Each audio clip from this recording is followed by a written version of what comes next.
Suns coming off, that's the first time we can really say this in a while, Wolf, can you say big win? How would you describe that win last night? Impressive win. That's what I would say. Yeah. It was one game, singular, of course, in nature, one game, but it was impressive. They came back. They were down 19 points going into the fourth quarter. It was the biggest comeback in franchise history. I mean, stop and think about that right now. To think that this team would pull that off at this point in this season. Yes. You would think down 19 going into the fourth. I'm sure a lot of people just turn it off like, all right, I'm going to say impressive, but it was one game. You know, we talked about this a lot yesterday going into the game. The Mavericks are the 10 seed, the Suns are the 11 seed, and Dallas just doesn't have any players left. I mean, Anthony Davis is hurt.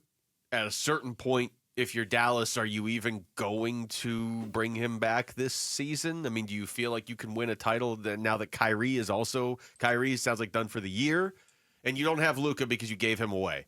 So that's a team that the Suns should, even now, still be able to catch. They're 3 back of Dallas with 20 games to go.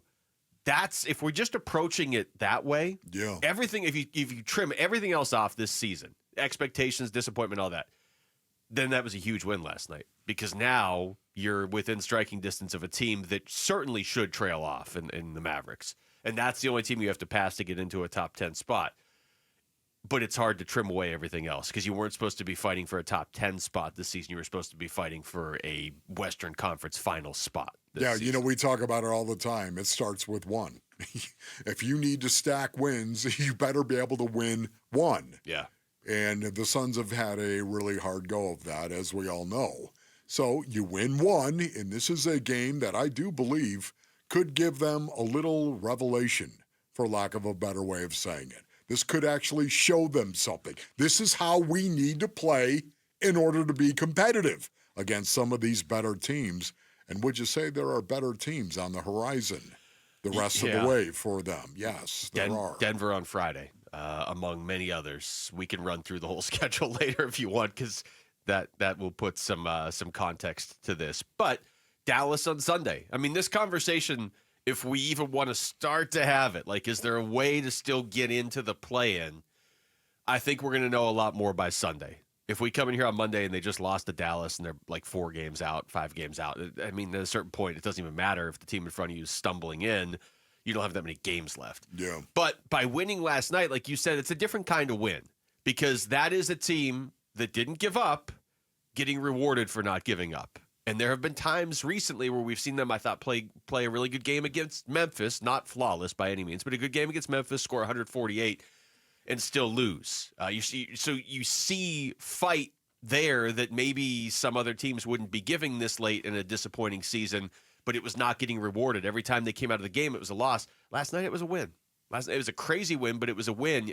That's the sort of game that, at least under normal circumstances, would carry over to the next game. And it really was that fourth quarter, and Colin Gillespie as well. Yeah. The game he had in the fourth quarter mainly blows your mind. He finished the game a plus 21, which is indicative of how big of a role he played specifically in the fourth quarter.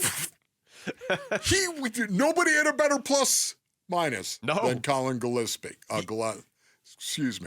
Gillespie. Thank you. He wasn't in the bad moments of the game. He was only in the good moments. Now, was it the coincidence, or was that just good timing, or what? Here's Kevin Durant on Gillespie afterwards. I always love how Colin is poised, and he's a dog. He cares. You know, he was one of the loudest in the locker room at the last game, and he didn't contribute a minute to that disaster. And he came out and was pissed off after the game last game. So you could tell when he got another opportunity, he was going to make the most of it and go out there and play his game. And every time he steps on the floor, he's been doing that, even in the G, you know. In the G, he's just dominant.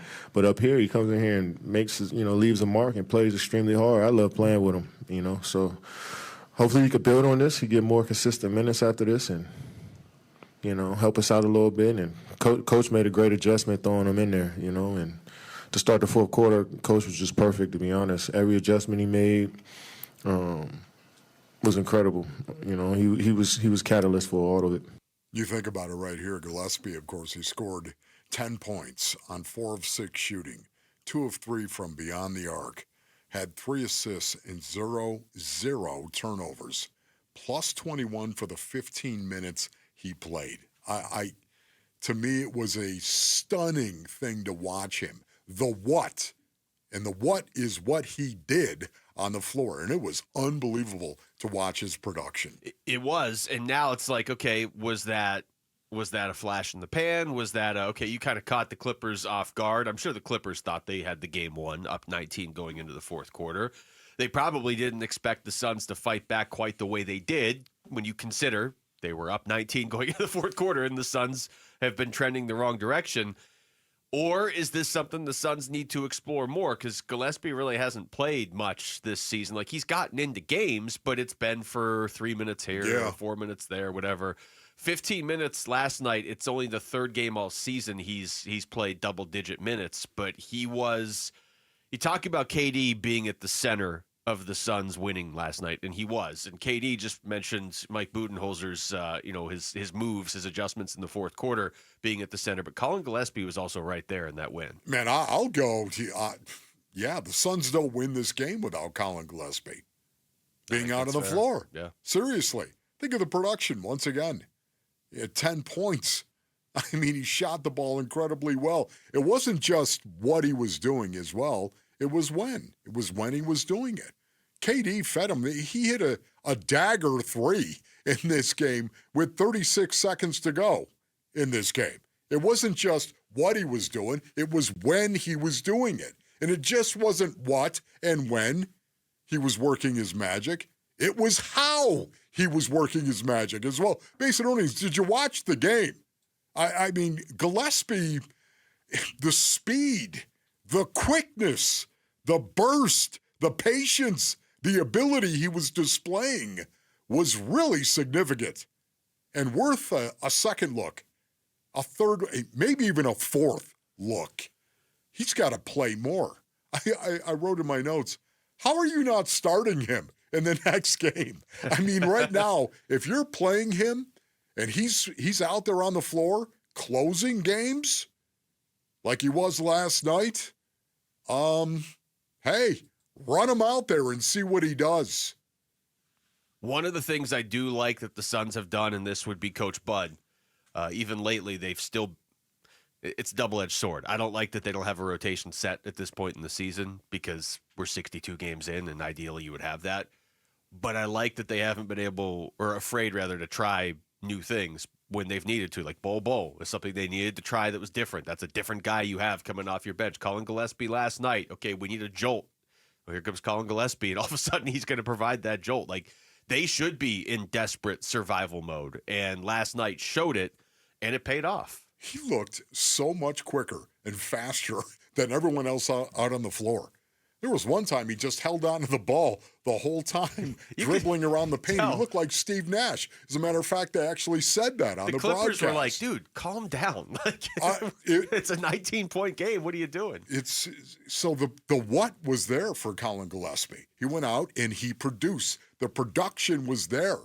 And the impressive thing, it's when he was doing it as well in the fourth quarter. And then how he was doing it. The eye test, watching him, was like, oh, man, give this guy more. We need to see this guy. We need to see him play. Now, again, it's easy for me to say, Basedonians, because I do think the Suns are done, even with the Mavericks situation being what it is. Until the Suns prove they can start stacking wins, again, I'm just being honest. Yeah. I mean, if they go out there and beat Denver on Friday and beat Dallas on Sunday, then we have a very different conversation in our hands. Because then it's like they're still all in on this season. But if they go out there and lose those 2 games, then there is no conversation. They're not gonna catch anybody. Thanks for watching Wolf and Luke. Tap to see more and click the button in the middle to subscribe to Arizona Sports.